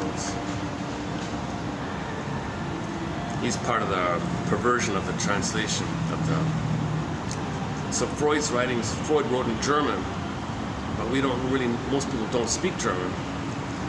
So we're stuck with this twisted, perverted translation of it, overly focused on a certain topic, right? So we don't have any quotes from Freud in this collection. Now, if I spoke German myself, I'd translate it myself, you know. So maybe one day. But time has passed, and thousands of people have waded through it and kind of parsed things out a little bit. So things have been updated. Now we have what's called object relations theory, developmental theory, object relations theory. Put it together, it's called developmental object relations theory, as described by Masterson, one of our mentors. We include the theories of Edmund Berger, Karen Horney, Melanie Klein, Fairbairn, Althea Horner, a lot of other good authors. Okay, this is like, okay, so I've got an emergency backup spot. It seems to be, if everything's taken, maybe I can do a video here. It's not pretty.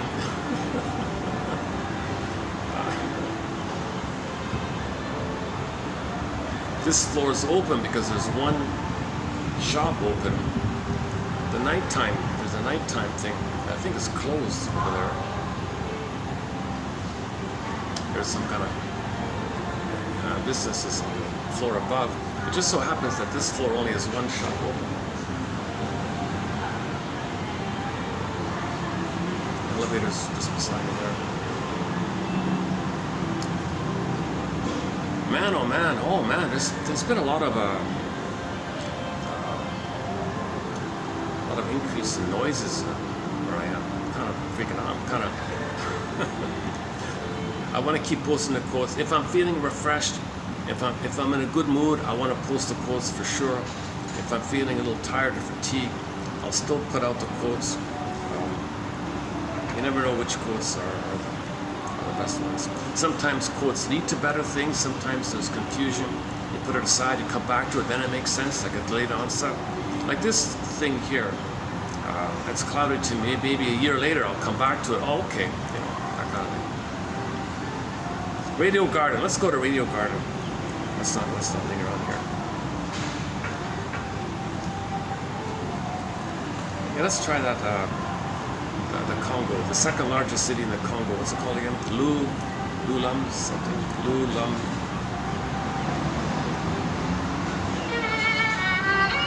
Oh, here it is. Lubumbashi. Oh, Zambia. It says Zambia. What's going on here? Hang on a second. Zambia. Hang on. Yeah, oh, here it is. Lubumbashi. Here's a great channel out of the Congo.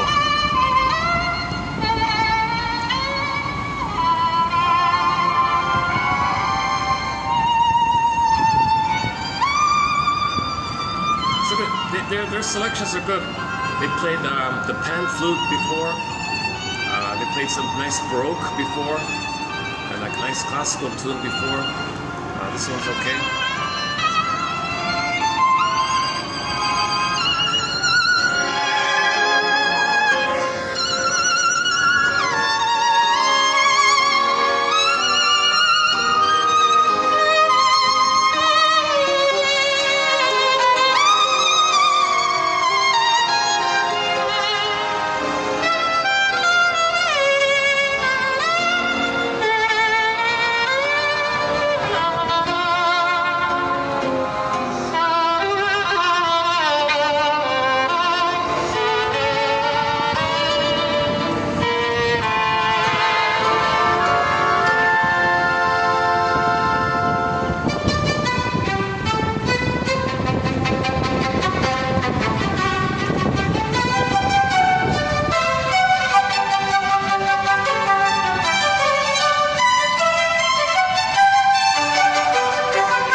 One quote says, know yourself, know your fantasies. They influence us. Our unconscious fantasies do affect us.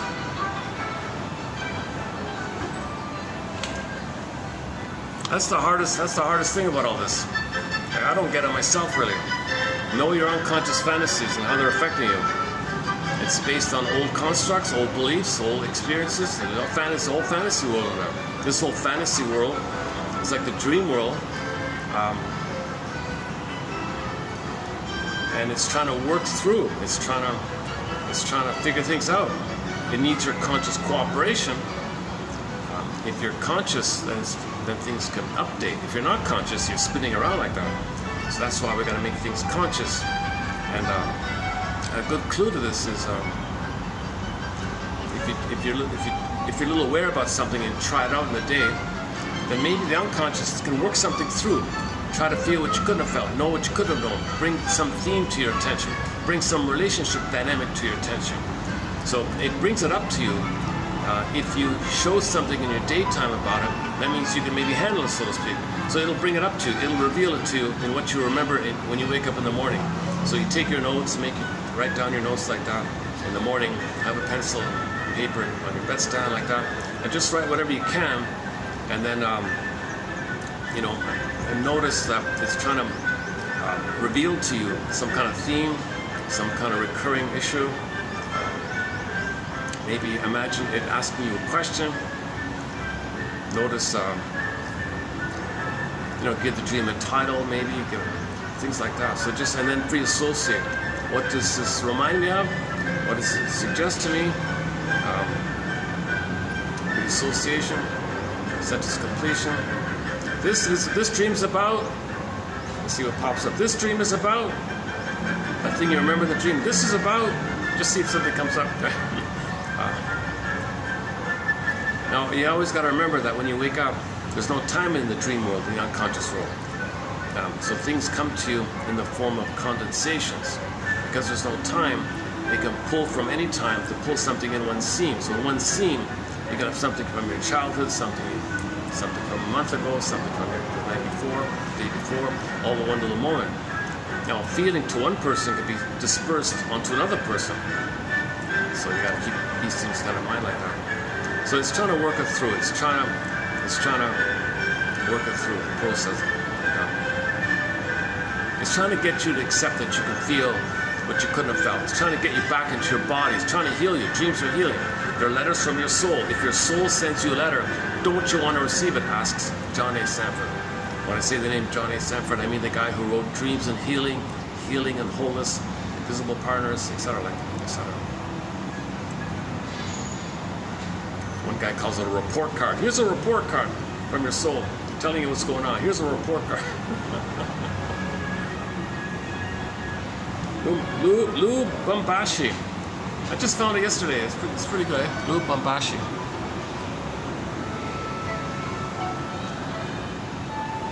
Can't hear it now. This was too low, right? How's the volume?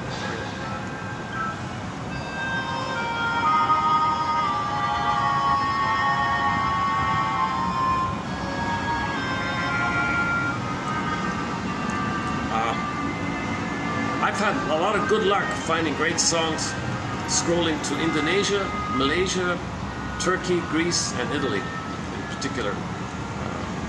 A little bit from Africa, a little bit, yeah.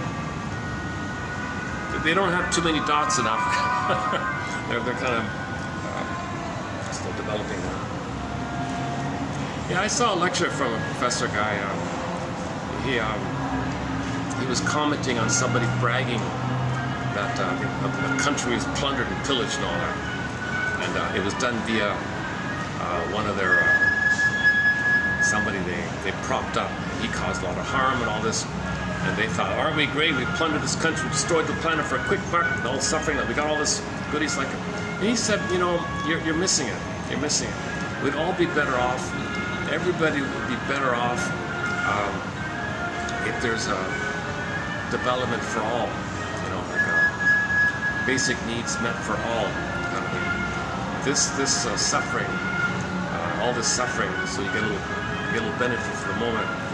Environmental damage, human damage, anything immoral. People are missing. People are afraid because they're fantasies. People fantasize. People fantasize, right? I think that maybe a lot of these fantasies are they're no good.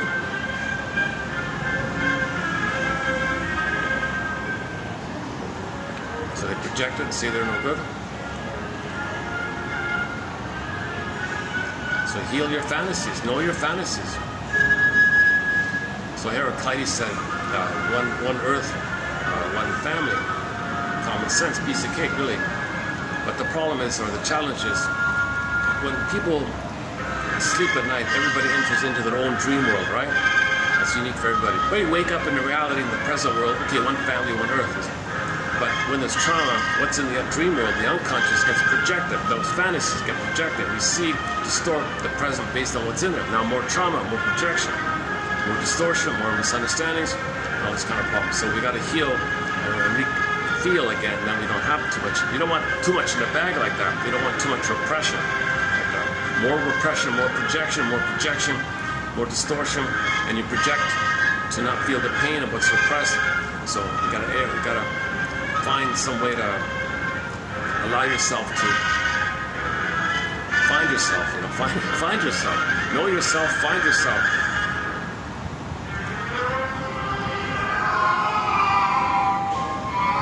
I don't recognize this one here.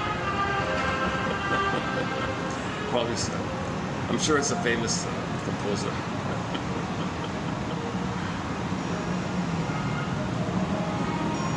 Okay, let's try another one while we're waiting up in nearby. Zambia, what's in Zambia here?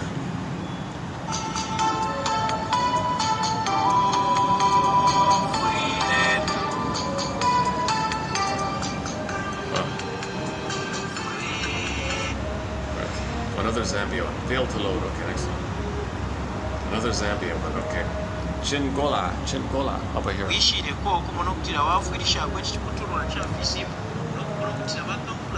Okay, let's just go back to Lubumbashi. Lubumbashi, that's easy to remember and pronounce. Lubumbashi. Lubumbashi. Okay, I got it now, finally. Democratic Republic of the Congo. Lubumbashi. The second largest city in the Democratic Republic of the Congo. Is that right?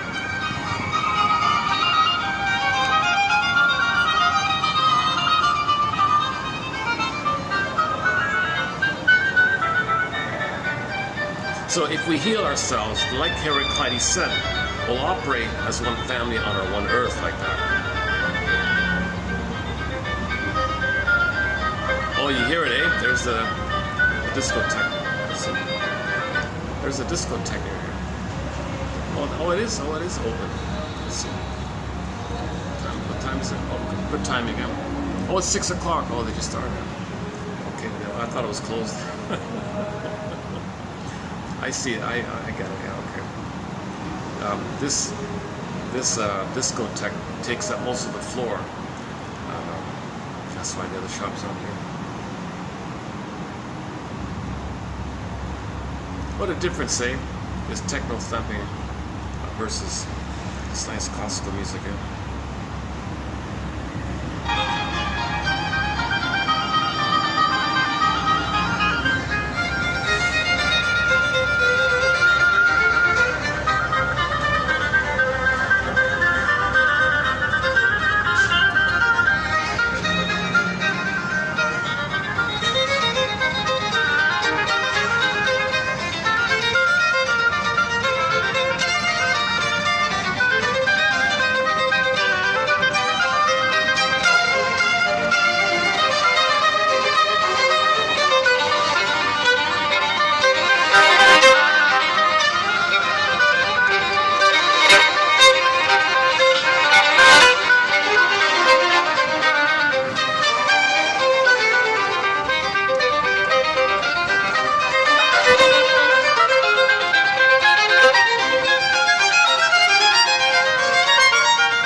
Okay, I'm definitely gonna have to follow up on this unconscious fantasy topic.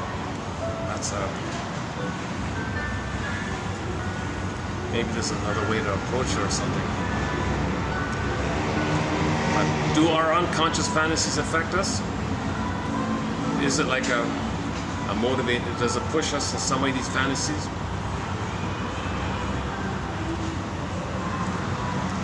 So Mr. Ecker says, do free associations. Just try free association. The idea about free associate, you say what freely comes to mind. The next thing you say freely is considered to come from a deeper place. Be okay with it and say the next thing, it might be deeper. This is the mining idea of the dwarves. Back to Snow White. The dwarves are miners, mining up the gems from the unconscious, the gold, the gems, the jewels from the ground up to consciousness. So fishing, same idea, or pulling up the carrots and the radishes and the Rapunzels and the rampions, something dark in the soil or in the water or other world or something, and bring it up. So the dwarves are miners like that. So she would befriend the dwarves. The more the dwarves are mining her, okay, that's a picture of the psyche. Something's coming up to your conscious. Something's coming out. So in your daily life, if you're thinking about something, this might be going on within like that. So you want to bring it up. And in the Snow White story, when you reclaim and bring up, okay, and you feel that you can now do from your feeling, when you got your beingness back and you can do that moment, you can do from your feeling, that moment, that spark, that's the kiss. Because the prince represents masculine, meaning doing, from the feeling and the being. When the feeling and the being come back, because of the mining work, the digging work, okay, and you got your feeling and your being, your feminine element, the feminine principle, that moment when you can come from your feeling, your real self, your true self, your authentic self, your core self, that moment you can do, you wake up, you do, the spark, the kiss, or the wedding. So the prince kissing Snow White just means something. It's just personifications of dynamics going on with them that you can now do from your feeling. So she wakes up, so she can do from the feeling. Whereas before, when people do things not from their feeling, we're kind of like sleepwalking through life. So we're all like Snow White in a way. We're just, okay.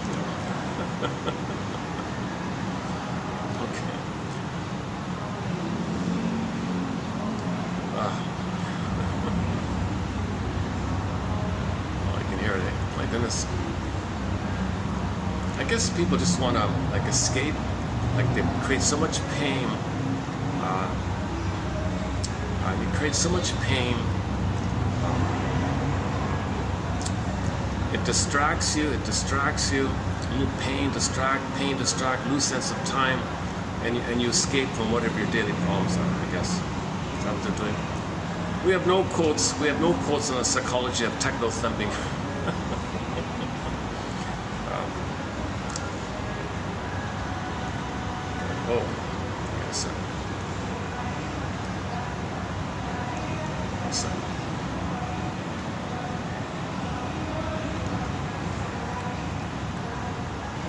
So what I did was 32:25, a preview, and I think the ones below are from the Joseph Campbell quotes discussed earlier, right?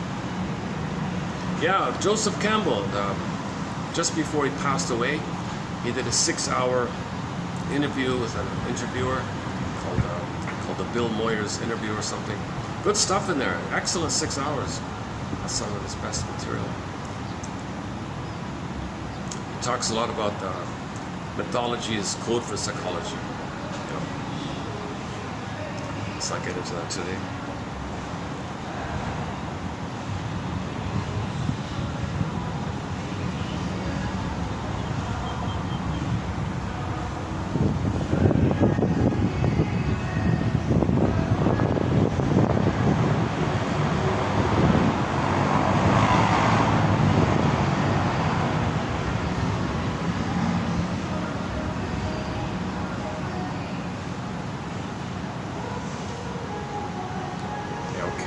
We'll wrap it up here.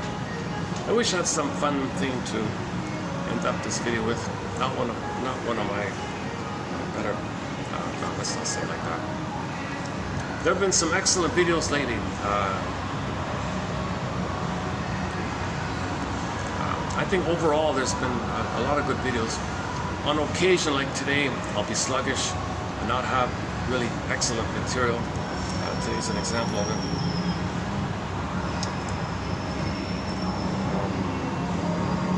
Let's see. Let's just randomly. Let's go to YouTube. What's on YouTube? Any songs show up here? Oh, let's go back to Radio Garden. Yeah, okay.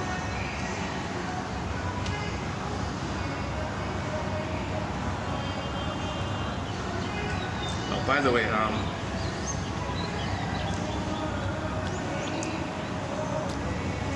the last short got 8 views. Okay. The one before got no views. 1, 2, 2. This one went viral. 384. 2, 2, 1. So there's Von France. Only 2 views to my surprise. This one, you know, it's funny. This one here, 479. That's funny. This viral video, 479 views, was also on the topic of psychosomatic symptoms. What was it titled again? Oh no, different one. No, that's the Jeff with the Defense one. Oh, that's the Jeff with the Defense. Yeah, excellent show. Jeff with the Defense. Psychoanalytically, I should say, minded crime drama, starring Carl Betts.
Goes on.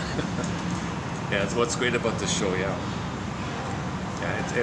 he uses some psychoanalytic. The scriptwriters of these episodes included the psychoanalytic unconscious fantasy motivation driving these characters that helped them to know why they were doing it, to lead to get to the results and all that.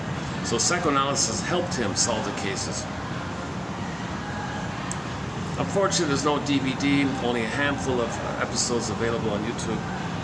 I haven't even seen them all myself, but I posted some quotes from that show.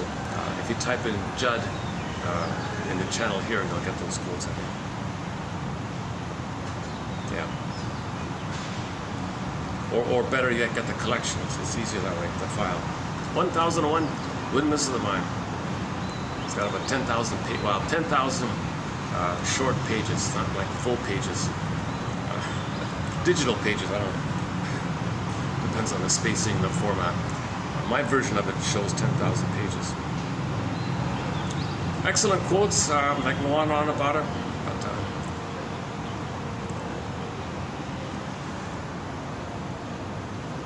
let's see. Oh, Radio Garden. Let's go back to Radio Garden. Let's see.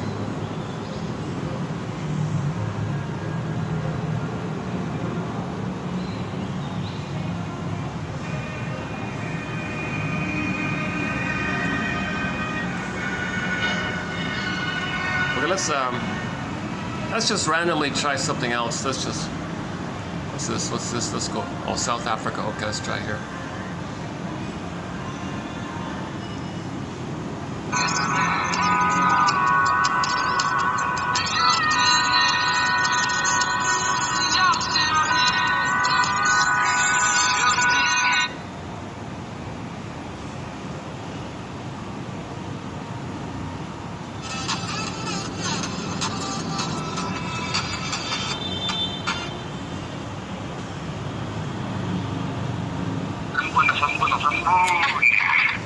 Ah, see.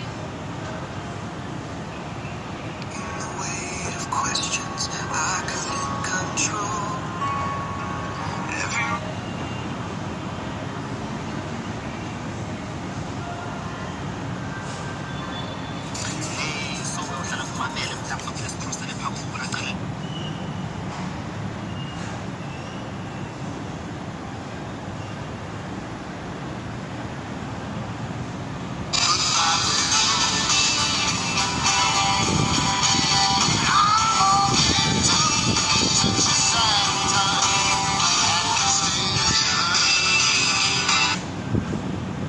That's copyrighted.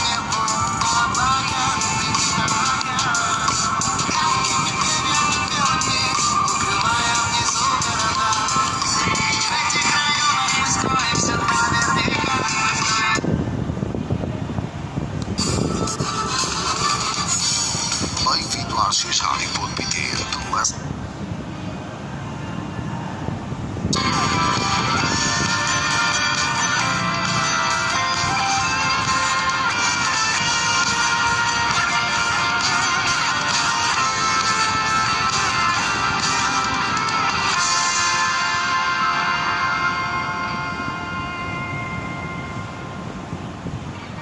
Never felt this free before.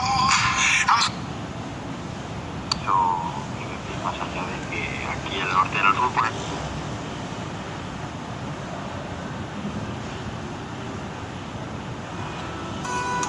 se brise contre la lame. J'ai les sur mon fond de l'âme.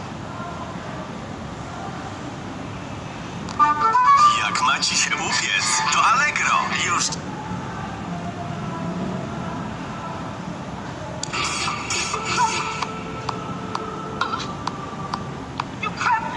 Okay, when in doubt, go over to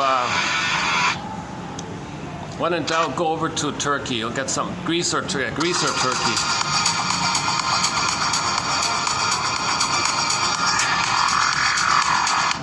Okay, Turkey.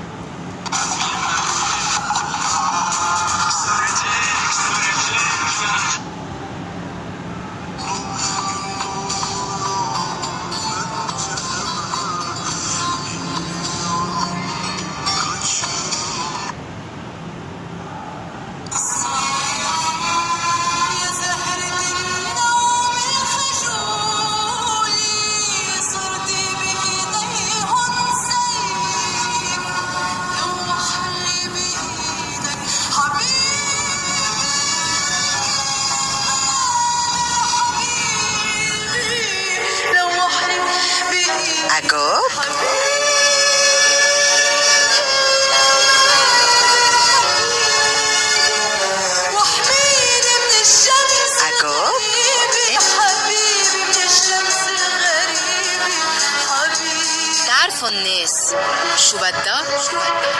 بدها أجاج.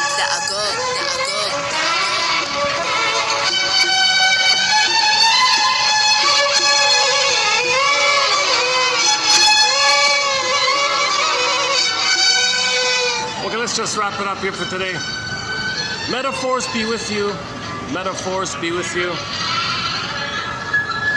And let's keep keep searching for some interesting quotes. Some more pieces of the puzzle. So there's a quote recently from long ago which says something to the effect that the world is a kind of spiritual kindergarten, and we're all bedazzled infants trying to spell the word love with the wrong blocks. So we're searching for the blocks here on how to spell love and understanding so we can heal ourselves. So let's continue. Be your own quarterback. But first you gotta give up hope for better childhood past. Admit the trauma did take place. First things first, and then that's the prerequisite, setting it up that you can then self-activate, express your real self, i.e. be your own quarterback. Okay, we're all The world is a kind of spiritual kindergarten, and we're all bedazzled infants trying to spell the word love with the wrong blocks. So let's keep looking for the right blocks here. So we'll find these blocks. We'll spell it out, formulate, construct, piece together. So we can get back our feelings and be healthy. Okay. Thanks very much. I'll see you in the next video.